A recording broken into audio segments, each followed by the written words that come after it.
Good evening again. Sorry about the confusion.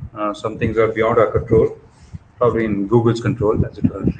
So, anyway, we're here again, and even if you don't, if you've logged off or you have any queries, I've sent all of you an email.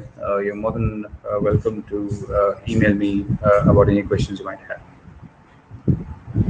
But right now, we're just waiting for all the applicants to shift to this new link, and let's see if there are any potential questions. Absolutely. So I'll just introduce us again. They might have both seen me again and again for different hangouts. So my name is Rajgopal. So let me introduce Srikrishna. Srikrishna is a faculty, and he's also anchors the Master of Arts in Public Policy and Governance program at Internships University. He teaches various courses which are part of both the MA Development and the Master MA in Public Policy Governance program here. Different courses like Introduction to Public Policy, Program Evaluation, Governance, and related. We did give an introduction about the program. I think that document that Srikrishna shared would have all the details. But before they log in, Krishna, I think we can quickly talk about. So this is the first batch of students, and they might have done their one field engagement between the first and the second semester. So what was that about? I mean, we can take one example of it was quite different. I was looking at the work they have done is quite different from the work that the other master's program students would have done, which is known as the field immersion, educational development, which you are also quite familiar with. So how is this field engagement different from the field immersion of the other programs? So if you have questions coming in, please type in your questions. We'll be happy to take. So I'll just ask Krishna to talk about the first field engagement that the students would go through. Sure. Just to give you a sense of the field engagement, many of you will not know what public policy is all about. It's difficult to understand. We all, we refer to it to a particular context, but we don't know what it means. The best way we thought we should expose you to public policy is to understand public policy as firstly as problems, right? Problems that have to be solved. So your first field engagement is actually trying to frame a particular problem as a problem. Okay. Let me give you an instance. Many of you might be living in apartments where there are also stray dogs, right? Now, until it bites a baby, we don't think it's a problem, right? Or until it reaches menacing proportions, we don't think it's a problem. Once it reaches menacing proportions or bites a baby, the question is now what do you do about it, right? Who are positively and negatively affected by this, right? Who is going to take what kind of a decision? Who is going to enforce this decision? Who should be held responsible? What would be the cost, right, of taking such a decision? That's their first basic engagement that they've done. So students have done a variety of stray dogs in apartment complexes, drainage systems in particular cities. Okay. All kinds of essentially of civic issues. Right? So mostly problem framing rather than coming up with a solution for it. Yes. So the first part is absolutely about problem framing. So I can see the questions coming in. Yeah. So people have joined us late. You're not missed much. We had a technical problem, so we just started a couple of minutes back. So Ashish's question is that he's quite happy with the course document or the plan that we have shared with them. Yeah. And he says it appears both challenging as well as exciting. He's talking about the opportunity which we will get after completion of the course. Will it be worth such an exhaustive study? So you see, Ashish, your question is, I think, basically, after studying so hard, will I get an equally worthwhile opportunity? How do I answer that question? Well, if you study hard anywhere, you will always get worthwhile opportunities, right? I don't see this as a cost benefit sort of thing. Definitely, if you don't study hard, you're not going to get a worthwhile opportunity. That's very clear, right? Now, if you study hard, we always hope that you'll get a worthwhile opportunity. Absolutely. So when you say opportunities, Ashish, maybe Ashish is just trying to find out what is the kind of work they future placement options yeah, and so on. yeah. So yeah, some of you, it's I can talk about this quite a lot. Many of you have shared an anxiety about whether the what kind of placements will be offered in public policy, right? Especially since we are yet in our first year and none of our students have been placed. I should say that in our current batch of around 40 students, we have got internships for all the 40 students, right? These internships vary in all kinds of organizations, from global research institutes like the World Resources Institute, working in urban public transport and urban governance, from, let us say, social enterprises that are interested in renewable energy like Pollinate Energy, from national funding agencies on water like Archeum, from very sort of from a Maxisay awarding NGO called IVDP working in watershed. Um, there are many more. There's a venture capitalist firm working in finance called Kinara Capital. All of these are opportunities that are very promising, right? So I see no reason why we can't. I don't see placements as a problem, though I can empathize with the anxiety associated with such a sort of with such a program. So we have another question. I think two Absolutely, questions. I'll take other two questions. Ashish, hopefully that answers your question. But if you still have a follow-up question, please do ask. So, folks who are new to the Hangout, if you need to ask a question, come to the Hangout window. You'll see a green button right at the bottom. It says "Ask a new question." Click that and type in. Okay.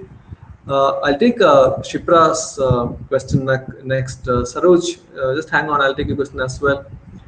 Talking about the research opportunities available in India and abroad after completing policy.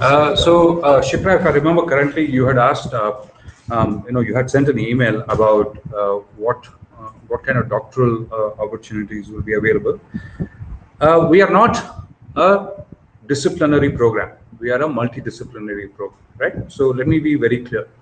We are not a program that helps you. It will definitely. If you see our course booklet, I'm sure it's academically much more challenging than half the programs in our premier institutes in the country, irrespective of whichever discipline they go to.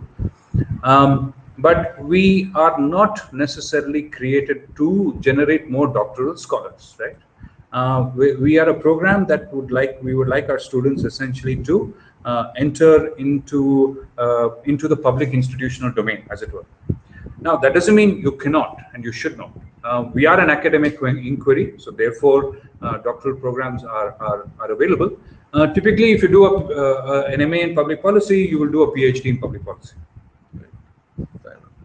Thank you. Thanks, Krishna. Shipra, hope that answers, but still, if you have a follow-up question, I'll take Saroj's question before Stuti's question. I think this is a very broader question. Saroj is asking, what are the benefits of doing? What is the benefit of doing as opposed to what? Unless you're telling me as opposed to what, I can't answer your question. Saroj, probably, they should just rephrase and reframe your question to ask, what are you comparing this with? Yeah. Right? There's one question, I think, on by Stuti Goswami. Right? I think thank you, Sudhi, for asking that question. Nobody had asked that question. Okay.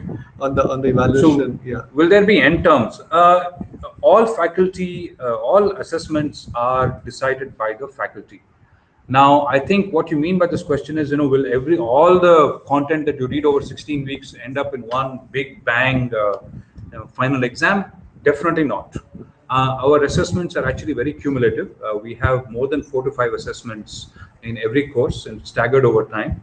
We do have a final exam, but that's usually not as a cumulative exam. It's just an exam towards the end of the last 10%.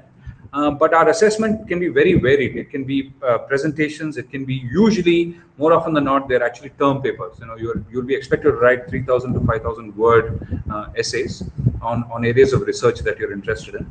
And we do have midterms, but I must more broadly, we are not an exam oriented or an exam fetish sort of oriented organization, right?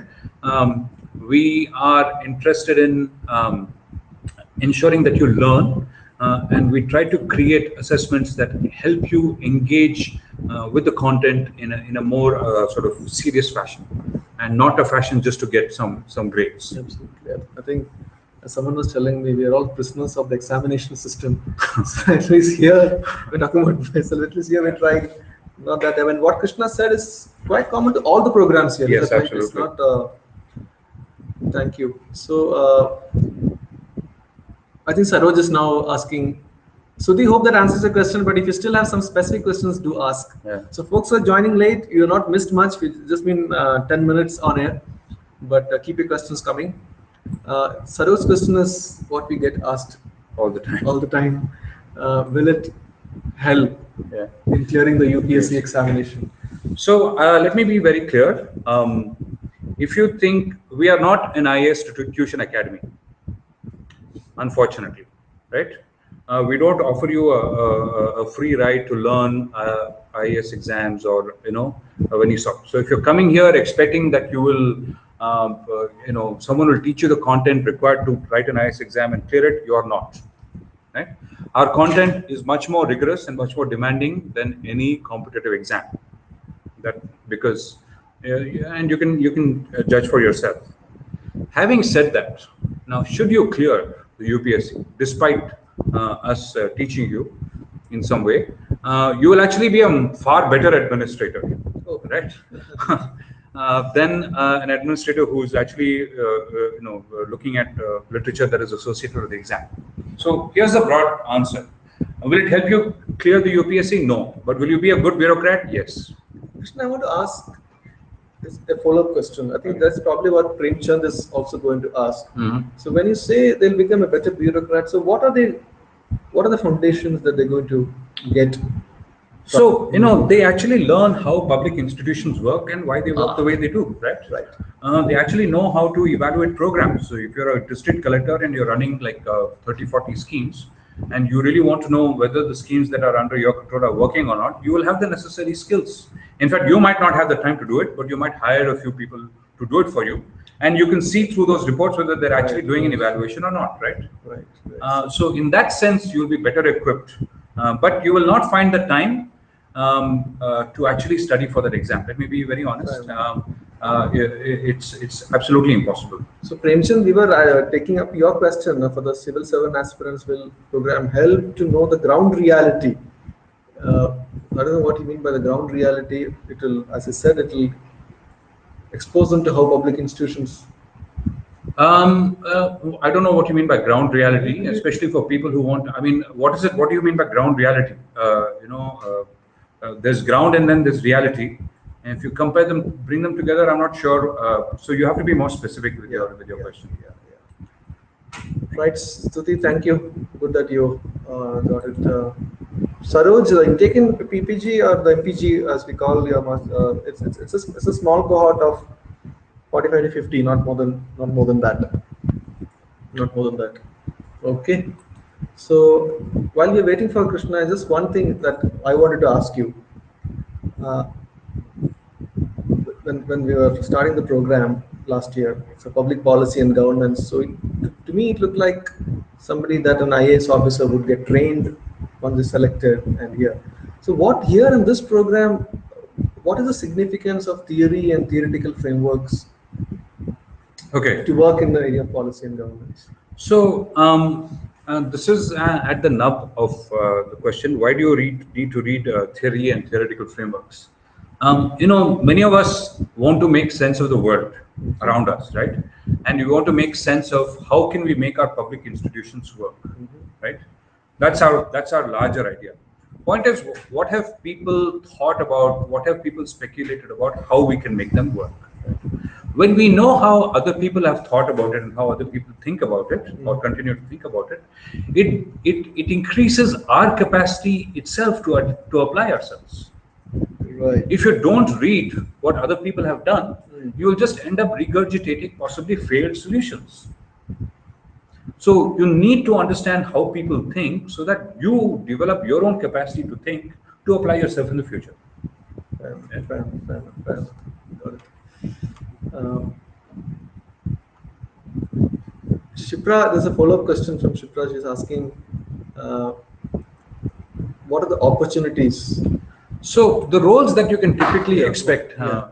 as part of your public policy sort of program, you could be in the monitoring and evaluation unit of any public or private agency. You can be in program evaluation. You can be a policy analyst in any of the research institutions. You can be a governance expert. You could be, anyone who's involved in the process. You can be a public communications advisor. There are a variety of roles that students actually do. You can be a program manager, right? Many government programs which are run on mission modes, like livelihood mission and urban renewal mission and so on, they require a lot of program managers. So you could be a program manager as well. Fantastic. Saroj, your question about all the subjects we will share. We have shared with some. We have a brochure or a program document which we will share. You send us an email to the admissions ID. We will share that. So there's no maths as such, but there's a lot of data handling and research program methods program that, as you could call it. So you don't need to know maths. At least you need to know class 10 maths. But you will learn statistics. The thing about the program is that we assume that you have the aptitude of a 21, 22-year-old at the minimum, irrespective of what your disciplinary past has been, and we take you from there. Right? So when you said statistics, will they also get exposed to some tools? Yes, they will learn a variety of tools. I mean, you will learn from survey analysis to multivariate regression to randomized control trials. The whole we have a 1.5 year training on methods and statistics. So that's that's almost 50 weeks. So it's 1 full year of rigorous sort of statistical work. Fantastic. So we have a question from Prachul. Prachul, good evening. Prachur, sorry, good evening. I'm sorry I couldn't respond to you earlier, but you're basically saying that you currently engage with state governments in implementing education. Does it make sense to take time off to study PPG? Absolutely makes sense to take time off to study the MPG, especially if you want to go back to working in public institutions. That's correct. Right? That's correct. If you're interested to continue working in public affairs, then it makes sense to take time off and go back to working in public affairs. And here's the reason why. You probably have not engaged with public policy and governance in the depth and the width that can help you adapt yourself to a varied set of public problems and public institutions, right? Here we will actually give you the capacity and the perspectives to engage in a much more let's say intense fashion with these institutions. So I would actually encourage people of your kind who have that kind of experience to be a part of the program. Fantastic, thank you. Prachur, hope that answers, but if still there is a follow-up question, please do ask. Please do ask. There is Stuti's question. So will it be taught GIS? GIS may or may not be taught. Right now, we are only teaching you econometrics, or we're only teaching you statistical techniques, and you'll be learning qualitative methods. But GIS is a part of the university plan, and I'm sure by the time you enter the elective sort of space in the second year, it will be an elective that will be offered. Premchand, I think I missed your follow-up questions. It looks like continuation. You have to type in again about the working of public institutions. So I think he was asking whether the course covers about public institutions. Premchand, you may have to type that again. I'll pick Ashish Kumar's question next. Institutes like ADRI Bihar, ADRI Bihar, will we be able to get internship opportunity? I think the question is, do they choose the place where they want to do an internship, or will they? So yes, you're more than welcome to work in your third component of the field experience of your choice.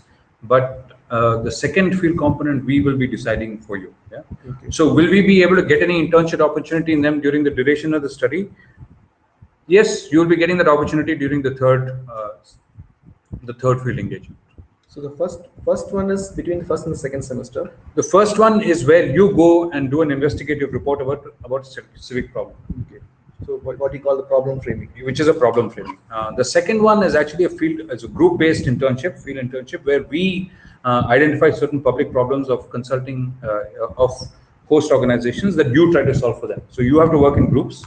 Right. And the third is where you are free to decide where you want to do your engagement, fields. Which you're calling the policy and governance research. Correct. Engagement. So the third one is where they have the opportunity. So I hope I answer your question, Ashish. Yeah. Yeah. So this Premchand's follow-up question is to, I don't know what he means by age-old political theories and concepts. So Mr. Premchand, I don't know whether you have received a booklet or not. You can be the judge of that. Yeah. That is quite clearly explained the core courses, what it covers. And I saw, Krishna, you're also given the reading materials that you'll be covering in each of the course. Premchand, if you have not sent us an email. We will share that as well. Okay. So going back to that question of the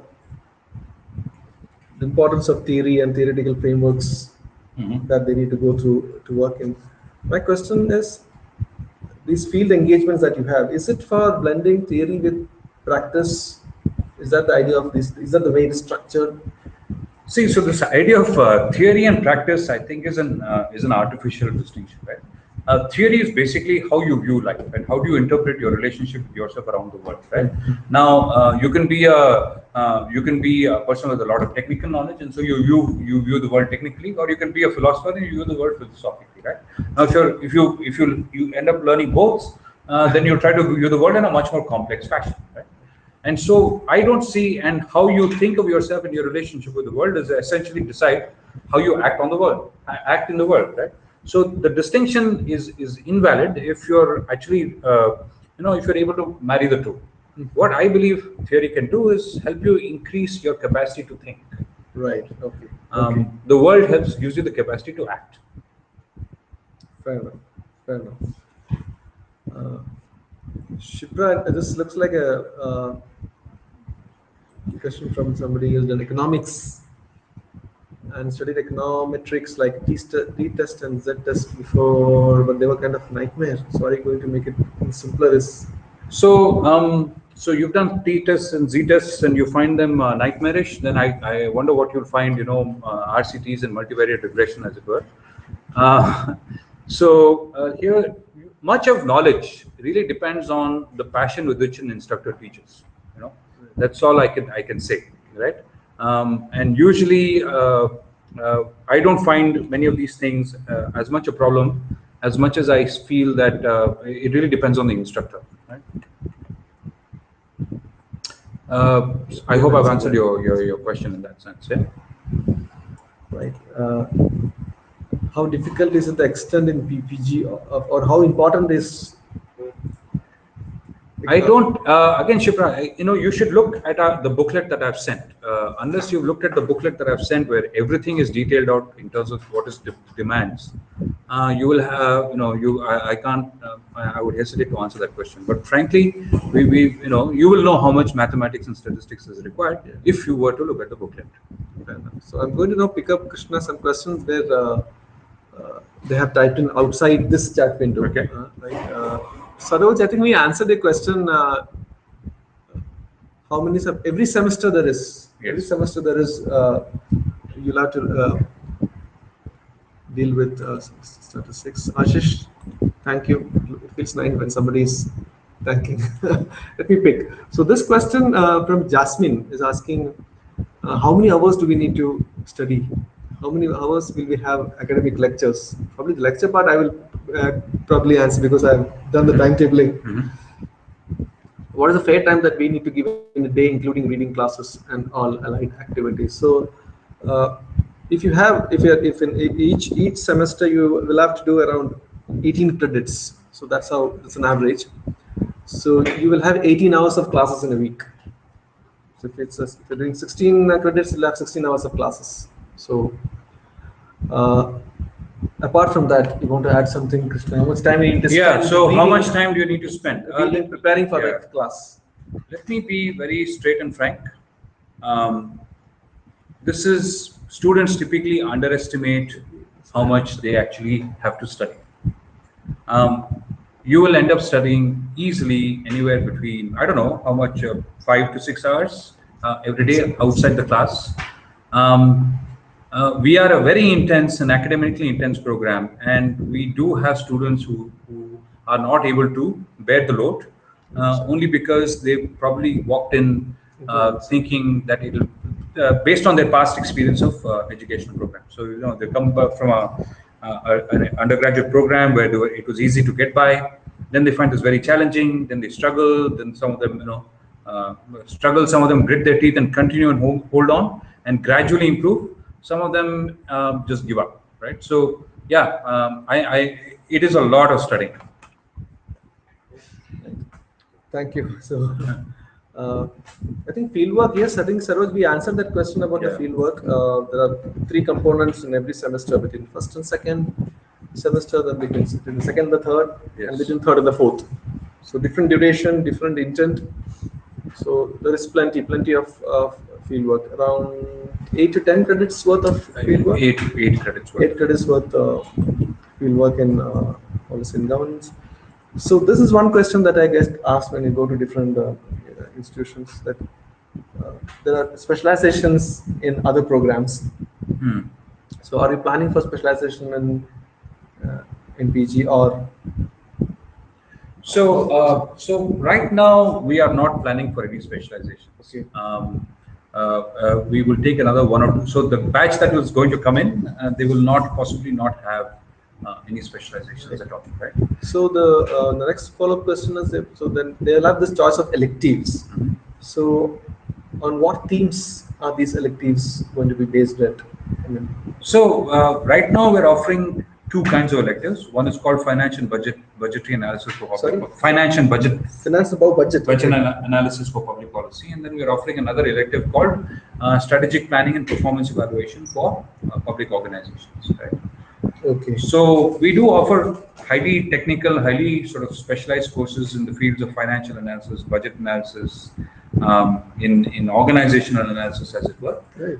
If you want to learn more in-depth sort of exposure into sectors, you may develop it. Works in areas of sustainability, livelihoods, environment, health. Financial inclusion, and so on. And many of those electives are usually opened up for the masters in public policy. Fantastic. So right now, the current batch of students, when they go walk into their third semester, they will be getting more than 22 elective choices, of which they have to choose 3.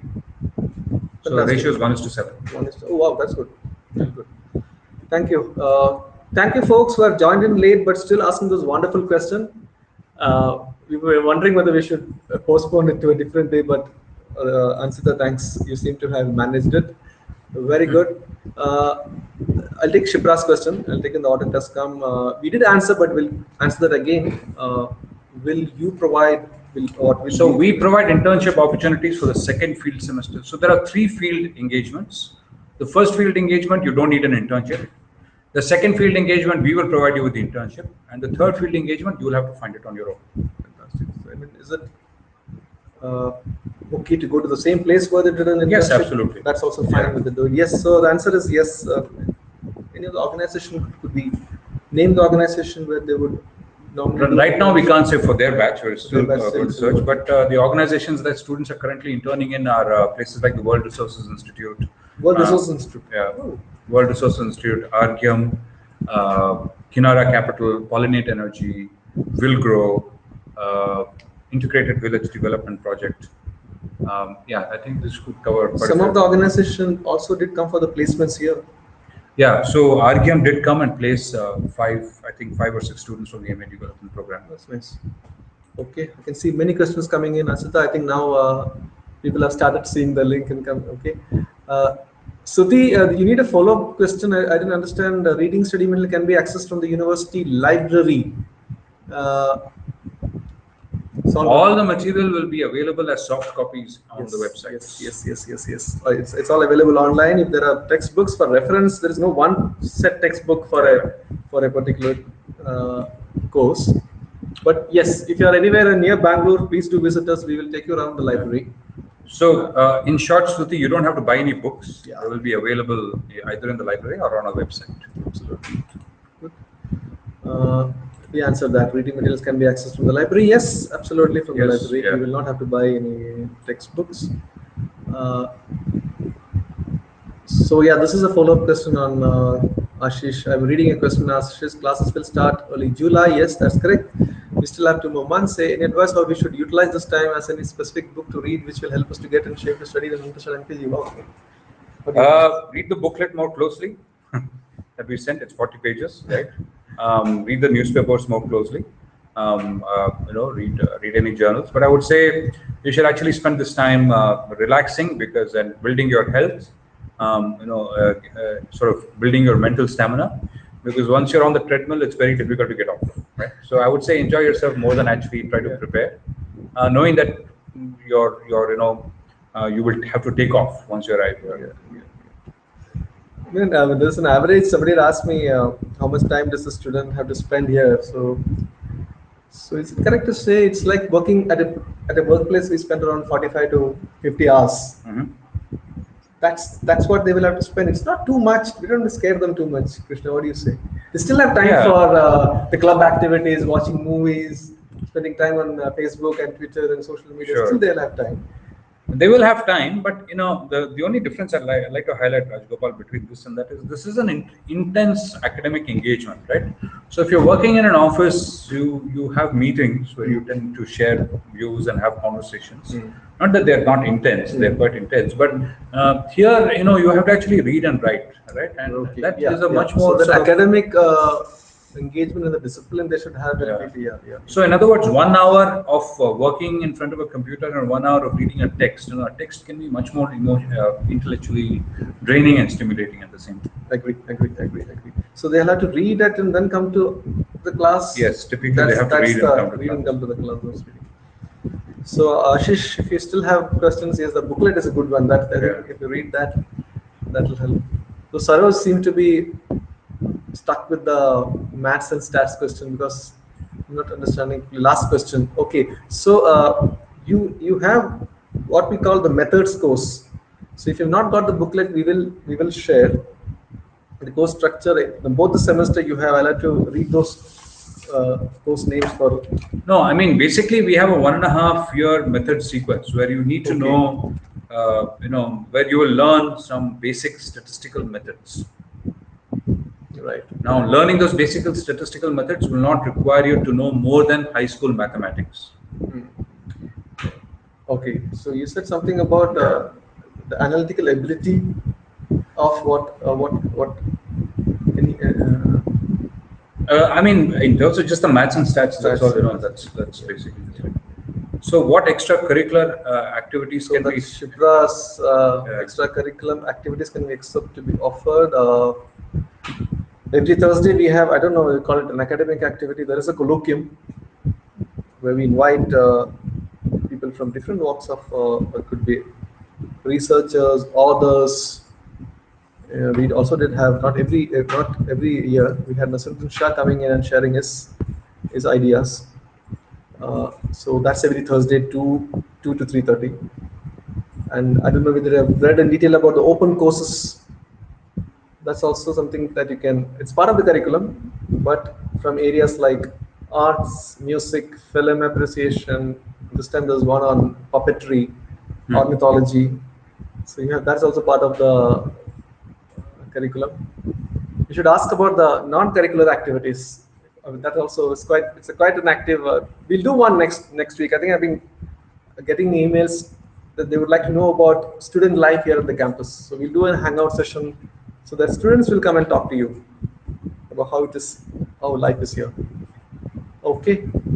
Shipra, hope that answers, but still if you have a follow-up question, please do. Thank you, Saroj. Hope that answers.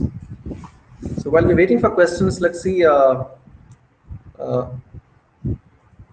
people who are coming from, who have done say a technical course like an engineering or some in agriculture or fisheries, they coming and doing a public policy governance program. So this I get asked, I mean, how does it blend with each other? Hmm. So, suppose you have an engineering degree or a BCom, or you have some work experience, uh, and you take this program. Is it worthwhile, right? Was your previous 4 years a waste, or are your future 2 years a waste? You see, public policy is ideally offered as a postgraduate program, right? So for me, I'm a political scientist. I understand politics. I understand, sort of the field of political science. When I enter public policy, I understand the role that political authorities play in shaping the implementation of programs, right?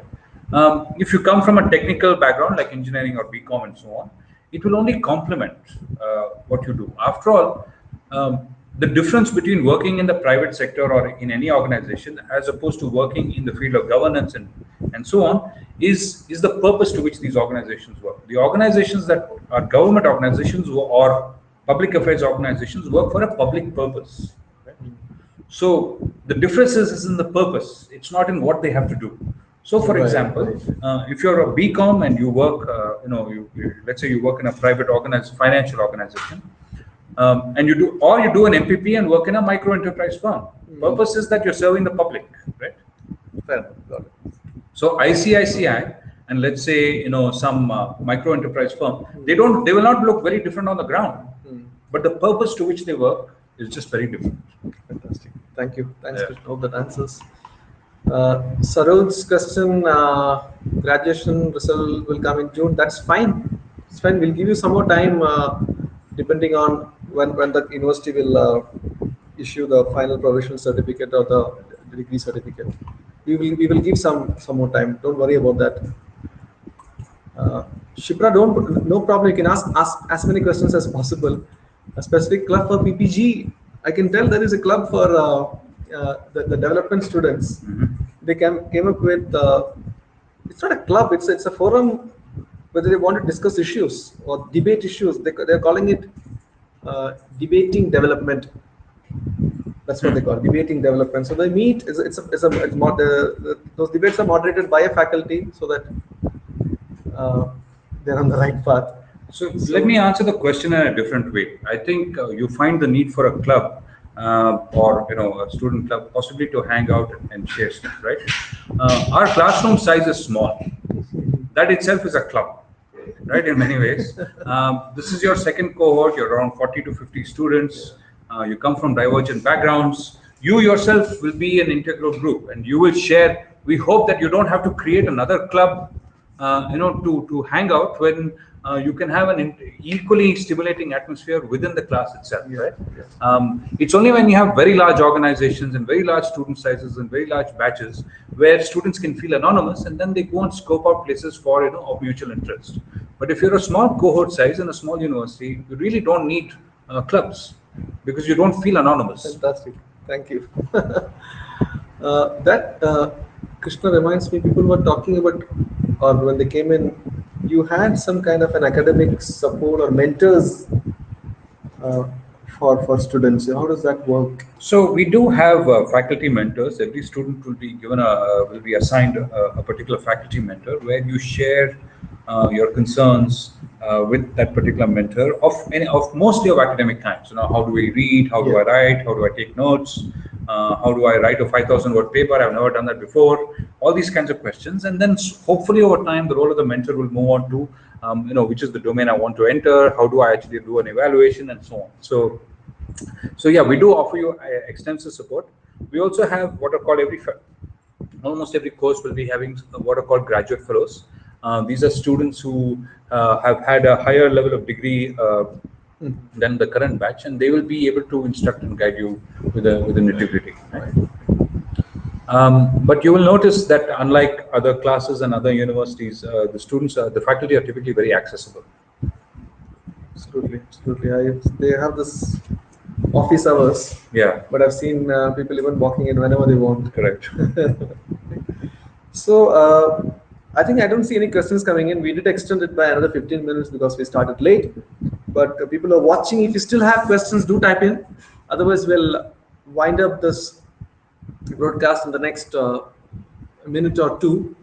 Uh, Anything else you want to cover, Krishna, that we haven't spoken so far about the program? Well, this is their moment, so if Yeah. they have anything to sort of ask, we Ask, can we wait, can and ask. then I can sort of pitch in. Okay. So send in a question. Otherwise, I'm winding up now. Krishna, thank you so much. So thank you all for watching the talk, sending those good questions, very good questions. So if you need to still have questions, you have Krishna's mail ID. Mm-hmm. You Yeah. should send him your questions. If you feel we need to do a uh, hangout again, or if you're coming to Bangalore, please do visit us. If you need to contact us, you know our email ID at the admissions. So we'll be back again next week, again on topics around education, development, policy, governance. But we'll do in a week or two have a session on student life at the campus. Okay. Right? So we'll ask some of the students to come and interact with you. I'll probably stay out of that hangout. I'm also talking to some of the alumni who are there on the field, been working for 2 years. How is it been to interact with you and tell you more about life at Azim Premji University?